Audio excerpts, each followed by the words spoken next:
Hello friends, welcome to the channel. मेरा नाम है रितेश और मैं लेकर आया हूँ आपके लिए एक और भी अच्छा वीडियो जिसके अंदर हम सॉल्व करें क्वेश्चन पेपर 3 का सेक्शन ए, जिसका वेटेज है 24 मार्क्स। आई होप आपने इसका पहले वाला जो पेपर है वो सॉल्व किया होगा मेरे साथ वीडियो चला के, एंड आपने शेयर भी किया होगा अपने फ्रेंड्स और के साथ। But now the point is कि इस पेपर में नए 24 मार्क्स के क्वेश्चंस क्या है, क्या कॉन्सेप्ट्स एप्लीकेबल है, कौन से चैप्टर्स से है वो क्वेश्चंस, ये सब कुछ हमें सीखना है इस वीडियो में। तो without any much delay, let us start with the topic. First question. थोड़ा सा मैंने वीडियो का फॉर्मेट चेंज कर दिया है। पहले एक क्वेश्चन था बट वो काफ़ी ब्लरी हो रहा था, इसलिए मैंने अभी जो PDF पेज है वही रखा है सामने, so that it makes you feel like you are actually solving with the book only. So the first question is, and our point is still the same. हमें चेक करना है कि कौन सा सम किस चैप्टर का है। If 1, 0 is one of the solutions of equation 8x plus 3y plus 5k equal to 18, then k is equal to। ये क्वेश्चन है लीनियर इक्वेशन से, जहाँ पे ये जो फर्स्ट पॉइंट लिखा है वो x एक्सिस की x कोऑर्डिनेट की जगह जाएगा, जो सेकंड डिजिट लिखा है वो y कोऑर्डिनेट की जगह जाएगा। So this is 8, 1 plus 3, 0 plus 5k is equal to 18। So 8 1 ज़ा 8, 3, 0, 3 इंटू 0 तो 0 हो चुका है, 8 1 8 goes that side, 5k will be 10 and k will be equals to 2। सो ये हो गया आपका आंसर, जिसमें k का वैल्यू है 2। All right, next is your question number 2। The discriminant of the equation x square minus 4x plus 7 x square minus 4x plus 7 equal to 0, इसका हमें d identify करना है। तो d का फॉर्मूला होता है b square minus 4ac, b which is your -4, तो -4 का स्क्वायर -4 इंटू x के साथ है 1 और है +7। -4 का स्क्वायर है 16 माइनस 28 इक्वल्स टू कितना आ रहा है -12, जो हमारा एक ऑप्शन में गिवन वैल्यू है b इज इक्वल टू -12। इन क्वेश्चंस में ज़्यादा टाइम वेस्ट नहीं करना है और अपने सॉल्विंग पे कॉन्फिडेंट रहना है कि आपने जो सॉल्व किया है वो करेक्ट है। So don't worry at all. कई बार हमें लगता है कि भाई जो हमने सॉल्व कर दिया वो इतना जल्दी कैसे आ गया, कुछ गलत तो नहीं कर दिया। तो ये सब नॉर्मल फीलिंग्स है, don't worry. Next is question number 3। The sum of first n terms of the AP k, 3k, 5k। So यहाँ पे आपका a हो गया k, d 3k minus k हो गया 2k, n की जगह रखना है n और आपको ढूंढना है Sn। तो Sn is equal to n by 2, 2a 2k plus n minus 1 into d की जगह रखेंगे आप 2k। All right, n by 2 stage at the same place, 2k plus 2kn minus 2k, ये प्लस और माइनस वाला part गया, ये eliminate हो जाने के बाद आपका फाइनल स्टेप बचता है n बाई 2, 2kn, तो 2 और 2 भी गया, तो दिस इज kn स्क्वायर या फिर n स्क्वायर k, जो हमें दिख रहा है D ऑप्शन में। तो यहाँ आपको मिल जाते हैं इसके पूरे मार्क्स, यहाँ आपको मिल जाएंगे इसको सॉल्व करने के पूरे मार्क्स। लास्ट जो वीडियो था हमारा पेपर 2 का, जो हम सॉल्विंग कर रहे थे, उसमें हमने 24 मार्क्स को सॉल्व किया था 32 मिनट्स में, बिकॉज इट इज़ ऑलमोस्ट 29 और 30 मिनट्स का वीडियो। थोड़ा सा मैंने उसमें कट डाउन किया। द पॉइंट इज 29 मिनट्स मुझे तब लगे जब मैं आपको सिखा रहा हूँ साथ में।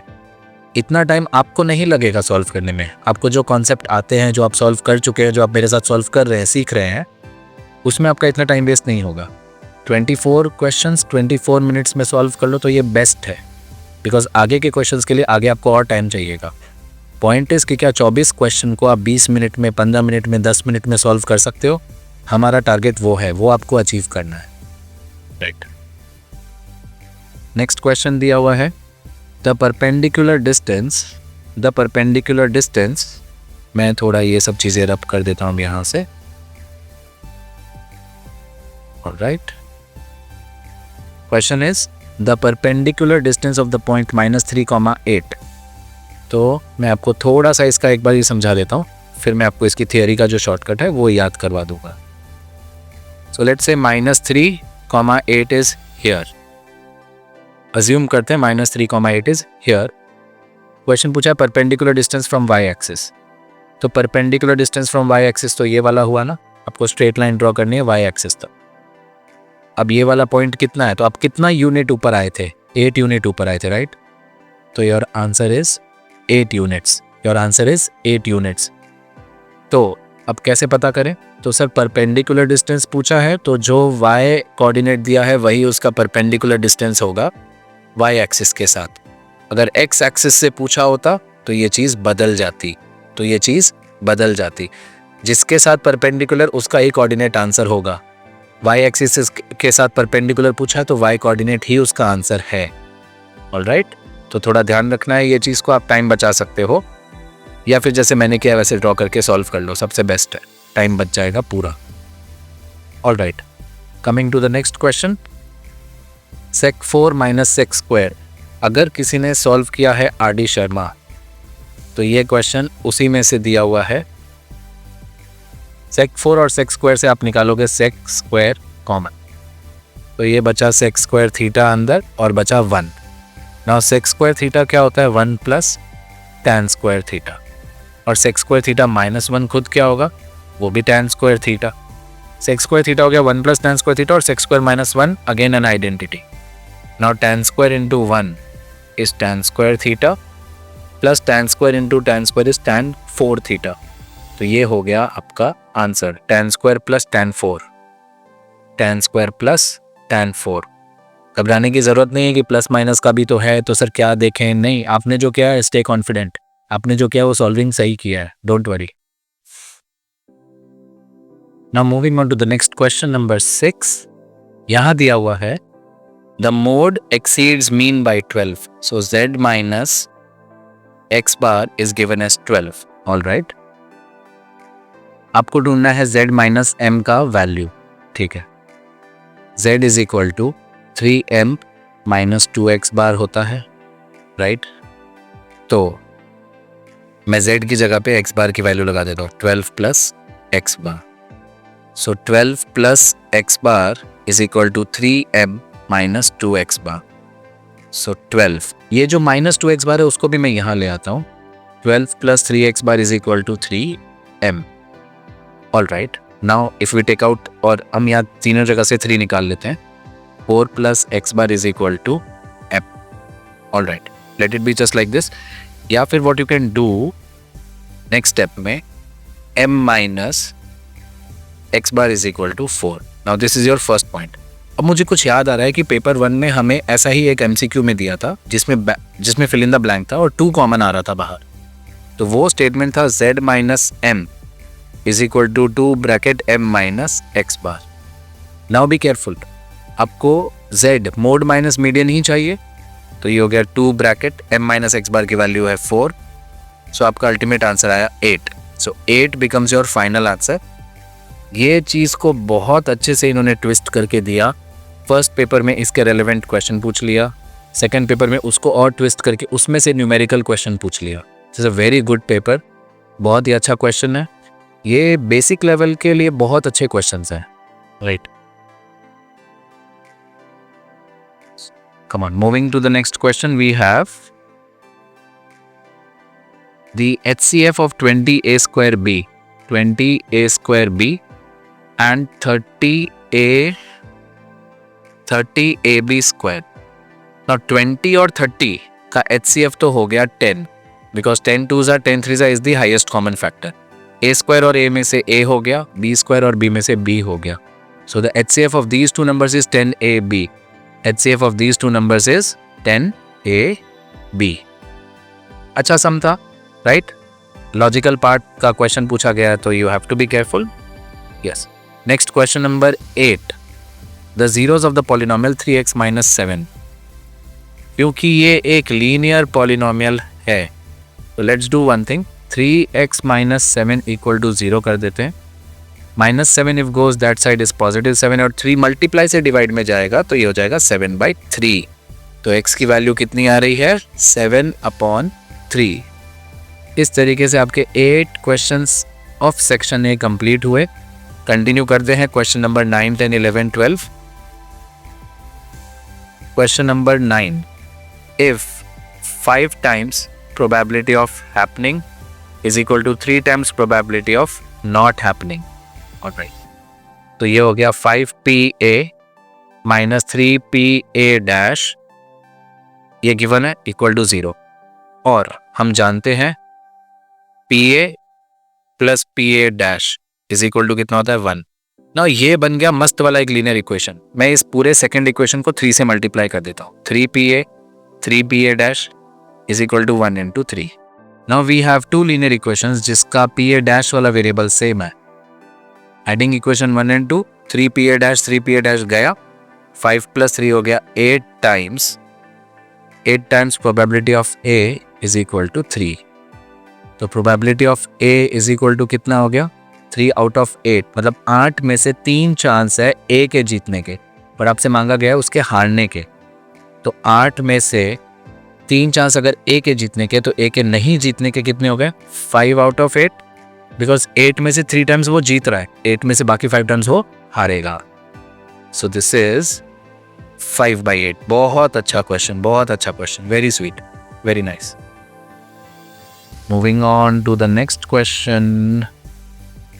What do we have? We have question number 10। कहा गया है if sin theta is equal to t, t means t upon 1, तो cos theta क्या होगा? So here we can do one thing, sin square theta plus cos square theta equal to 1 होता है। sin theta की value कितनी है t, तो ये हो गया t square plus cos square theta is equal to 1। तो cos स्क्वायर थीटा कितना होगा? ये हो जाएगा 1 minus T square, 1 minus T square. और अगर अब हम cos थीटा निकाल दें इसका, तो यहाँ लगेगा रूट और ये रह जाएगा ब्रैकेट में 1 माइनस टी। आप सोचेंगे एज अ स्टूडेंट कि सर 1 का भी स्क्वायर हो रहा है, टी स्क्वायर भी तो स्क्वायर है, तो 1 माइनस टी कर दूँ और वो ऑप्शन में भी शायद तक दिख जाए। But the point is 1 minus T square एक बाइनोमियल है, आप ऐसे बाहर नहीं निकाल सकते, दोनों का स्क्वायर रूट होना चाहिए, जो हमें नहीं पता कि आंसर क्या है। सो इसलिए इट इज रूट में 1 माइनस टी स्क्वायर। बहुत अच्छे क्वेश्चंस हैं। नेक्स्ट स्टार्ट करते हैं, कंटिन्यू करते हैं। नेक्स्ट है question number 11। A tangent of a circle intersects the circle. Tangent circle को कितने पॉइंट पे टच करता है? तो एग्जैक्टली 1 पॉइंट पे। A tangent of a circle intersects the circle at exactly 1 point. 2 point पे टचिंग नहीं होती, 3 पे नहीं होती, एग्जैक्टली 1 पे ही होती है। नेक्स्ट है क्वेश्चन नंबर 12। क्वेश्चन नंबर 12 में क्या गिवन है देख लेते हैं अच्छे से। Mode of the observation is 15। भाई ये तो हमारे 9th में आया करता था, 10th स्टैंडर्ड में तो इसके रिलेटेड कोई रेफरेंस भी नहीं है। Mode of the observations is 15 and here it is given as, okay. सो देखते हैं सबसे हाईएस्ट फ्रीक्वेंसी किसकी है। तो 17 कितनी बार है? 1 बार। 23 कितनी बार है? तो मैं मार्किंग करता हूँ 1 2 3। अभी तक सबसे हाईएस्ट 23 चल रहा है। उसके बाद 28 कितनी बार है? तो 2 बार है। 25 कितनी बार है? 1 बार है। 19 कितनी बार है? 1 बार है। तो जो सबसे बड़ा नंबर है, जो सबसे ज़्यादा बार रिपीट हो रहा है, वही आपका 23 होना चाहिए, right? So 23 is the mode. Okay, so 23 is not the mode, mode is 15। All right, गलत लिखा है question. Mode of the observations is नहीं होना चाहिए। 15, 17, 23, 28, 23, 25, 19, 28, x is 23। So mode is not 15। Is लिख के इन्होंने पूरा गड़बड़ कर दिया, मोड है 23। ऑल राइट, तो ये 23 ही यहाँ पे एक और बार रिपीट होना चाहिए, राइट है ना? 23 ही रिपीट होना चाहिए फिर से। यहाँ पे एक और मेंबर है 15 जो 2 बार नहीं 1 ही बार दिया है, वो भी grammatical mistake. So if x is 23 तो x + 7 कितना हो जाएगा? 30। मोड है 23। ये स्टेटमेंट में इस बीच में डाल के इन्होंने गलती कर दी है क्वेश्चन लिखने में। सो बच्चा party be careful, alright, be very careful. ऐसा क्वेश्चंस कभी भी आए जिसमें आपको लगे एम्बिग्विटी है, क्लैरिटी नहीं मिल रही है, तो आपको अपने इन्विजिलेटर को पूछना है। नहीं जवाब दे तो हो अल्लाह मचा देना है। बिकॉज कई बार होता है कि पहले जवाब नहीं देते बट लास्ट में आके वो बताते कि यार ये तो गलत था। नहीं, आपको ये सैक्रिफाइस नहीं करना है। Next is question number 13 about true और फॉल्स। दो पॉजिटिव इंटीजर है और HCF ऑफ A, B दिया हुआ है 15। तो क्या इनका LCM 162 हो सकता है? नहीं हो सकता। मैं आपको बताता हूँ क्यों। सी, पहले दो नंबर्स थे A और B। ये किससे बनते हैं? HCF से। और A और B क्या बनाते हैं? LCM। अगर A और B का HCF 15 है, मतलब 15 की टेबल्स के ये दोनों नंबर हुए। 15 ने ही बनाया ना A और B को, तो 15 ही तो बनाएगा रिटर्न में LCM को भी, बिकॉज 15 ने बनाया A और B ने बनाया LCM। ये है स्टोरी। तो जो फैक्टर्स हैं HCF के, वो फैक्टर्स मैच होने चाहिए LCM से। 15 के फैक्टर्स है 3 × 5, बट 5 का यहाँ नामो निशान नहीं है। सो 162 उसका HCF या LCM नहीं हो सकता। इसके लिए आपको आंसर में यहाँ पे लिखना है फॉल्स।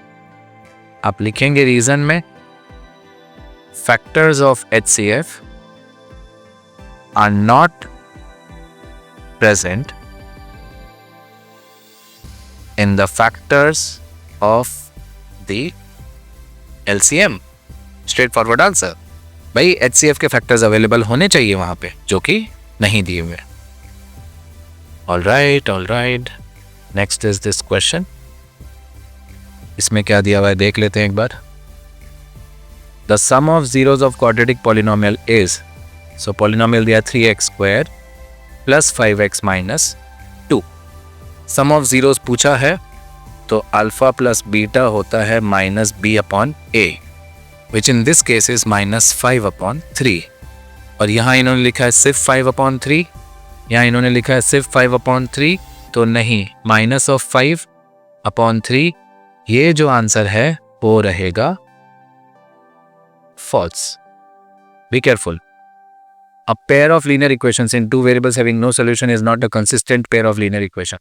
जिसमें नो सोल्यूशन होते हैं उसको कंसिस्टेंट नहीं कहते, मतलब नॉट अ कंसिस्टेंट। तो ये है ट्रू। इनकंसिस्टेंट को not a consistent pair of solution कहेंगे, ये है true. The probability of having 53 Mondays in the year 2020। Now see, 2020 was a leap year, ठीक है। तो अगर ऑर्डिनरी ईयर होता है, तो उसकी प्रोबेबिलिटी क्या होती है? 1/7। लीप ईयर की प्रोबेबिलिटी क्या होती है? 2/7। But what they have written is 3/7। तो ये आंसर क्या हो गया? फॉल्स। ये आंसर क्या बन गया आपका? फॉल्स हो गया। All right, moving on to the next question.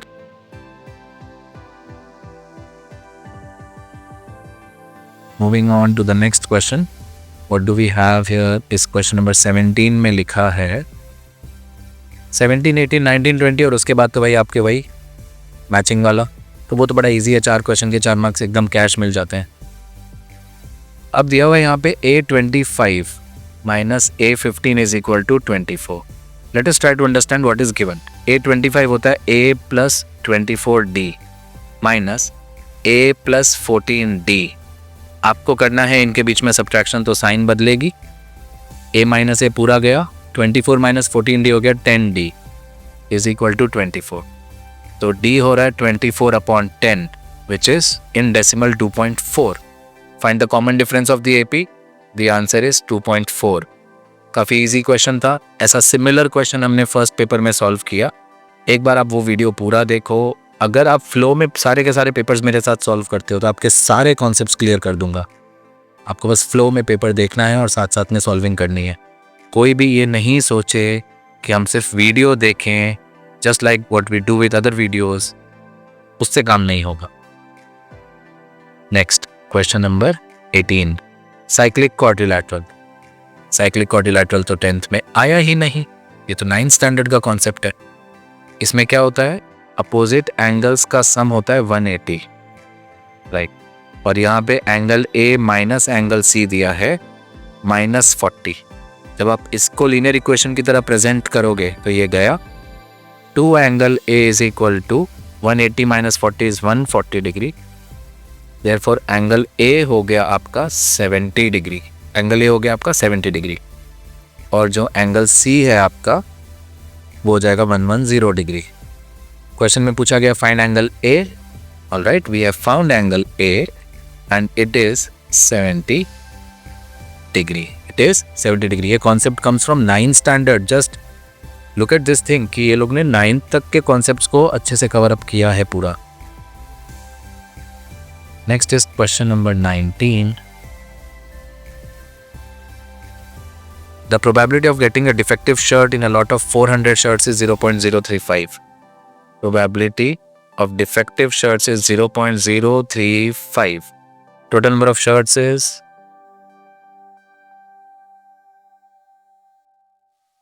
400. Find the number of defective shirts. Now number of defective shirts क्या होगा? आपको 400 को 0.035 से मल्टीप्लाई कर देना है। So 400 into this is 35 upon 1000. 0.035 है, 3 डेसिमल डिजिट से मैंने डिवाइड करके 1000 कर दिया।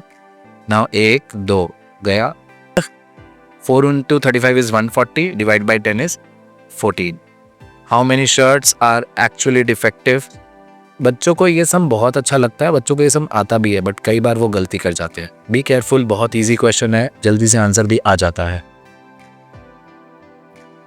Moving on to the next question, we have question number 20. Find the algebraic sum of the deviations of all observations from their mean. This is one word, right? Algebraic sum of the deviations of all observations from their mean. This is sigma deviations of all observations from their mean. Find sum of deviations from their mean. It is always 0. ये अब आपको याद रख लेना है. This is always 0. Sum of, this is sum of deviations of observation from their mean, xi minus x bar. आप याद करो, जो आप di करते हो ना xi minus a, वो assumed mean के साथ होता है। यहाँ पे mean लिखा है मतलब actual mean के साथ, तो xi minus x bar, इसका सम हमेशा 0 ही आता है। किसी और वीडियो में मैं आपको इसको पूरा एलेबरेट करके भी समझाऊंगा कि कैसे आता है। ऑलराइट, अब हम आ चुके हैं हमारे फाइनल पार्ट पे, which is matching the pairs. What is volume of a cone? Volume of a cone is 1/3 pi r. अब ये मैचिंग है तो आपको ध्यान भी देना है पूरा। 1/3 पाई आर स्क्वायर एच, एक एक चीज पढ़नी है। Volume of a cone is 1/3 pi r square h. And what is volume of a sphere? This is 4/3 pi r cube. Volume of a sphere is 4/3 pi r cube. तो 21 का answer है आपका B और 22 का answer है आपका ए। अब 23 की बारी और 24 की बारी। Angle formed by the eight the centre by minute hand when it revolves 20 minutes. तो सुनो, 60 मिनट में एक राउंड पूरा होता है तो 360 डिग्री हो गया, राइट। यूनिटरी मेथड लगाएंगे तो 1 मिनट में हुआ 5 डिग्री। 1 मिनट में कितना हुआ? 6 डिग्री। 1 मिनट में हुआ 6 डिग्री। आपसे पूछा गया 20 मिनट का, तो 6 2 = 12 यानी 120 डिग्री। तो 23rd का आंसर क्या है? बी। 23rd का आंसर क्या है? B. And 24 angle formed at the centre by minute hand when it revolves 45 minutes. तो अब 45 मिनट्स का क्या होगा? तो 45 × 6 कर दो, तो ये हो गया 270 डिग्री। तो 24 का आंसर क्या हो गया आपका? सी। अब 1 मिनट का 6 डिग्री है, वो आपको याद रखना है। 60 मिनट मतलब पूरा सर्कल 360 डिग्री, तो 1 मिनट कवर करता है 6 डिग्री। 20 मिनट पूछा इंटू 6 कर दिया 120। 45 मिनट्स पूछा इंटू 6 कर दिया 270 degree. And this is how we come to the conclusion of section A of this Gala paper number 3। Actually जो गाला पेपर 1 मैंने बताया था वो एक्चुअली गाला पेपर 2 है, बिकॉज 1 में इन्होंने प्रीवियस ईयर पेपर दिया है। So that was gala paper 2, this is gala paper 3। Basic papers हैं, ऑलराइट। बेसिक लेवल के हिसाब से बहुत अच्छे क्वेश्चंस दिए हैं। अगर आपने हल्के में लिया है तो आप ये सॉल्व नहीं कर पाएंगे, बट अगर आपने वीडियो देख लिया है तो कॉन्सेप्ट मैंने सिखा दिया है। आपको प्रैक्टिस करनी है अभी। पेपर 1 पूरा देखो, पेपर ये वाला पूरा सॉल्व करो, लिखो। मेक श्योर कि आप लिख के प्रैक्टिस करें। मैथ्स सिर्फ वीडियो देखने से नहीं होता है। Purpose of video making is not कि बस वीडियो आप तक पहुंचाया जाए। इट इज़ कि आप वीडियो के साथ साथ सम सॉल्विंग करोगे। सम सॉल्विंग नहीं करोगे तो आपको नहीं आएगा। इस बात की भी गारंटी मैं दे सकता हूँ। आप सम सॉल्व करो, आएगा, नहीं सॉल्व करोगे नहीं आएगा। आप अपने हाथ से कंप्लीट करो एक सम, आपको लाइफ टाइम के लिए वो याद हो जाएगा। और हमें लाइफ टाइम याद रखना भी नहीं है, बोर्ड एग्जाम्स तो अब आ चुकी है, right. So this is me signing off from this video. Will come up with another video on paper number 4, जिसका भी सेक्शन है 24 मार्क का है। तो हम एक और वीडियो बना के लेके आता हूँ मैं जल्दी से और सॉल्व करता हूँ आपके डाउट्स। मीनवाइल आपके कोई भी डाउट हो तो आप मुझे कमेंट सेक्शन में लिख सकते हो कि सर ये क्वेश्चन समझ नहीं आया, तो मैं उसके लिए एक सेपरेट वीडियो बना दूंगा, right. Thanks for watching, see you in the next video.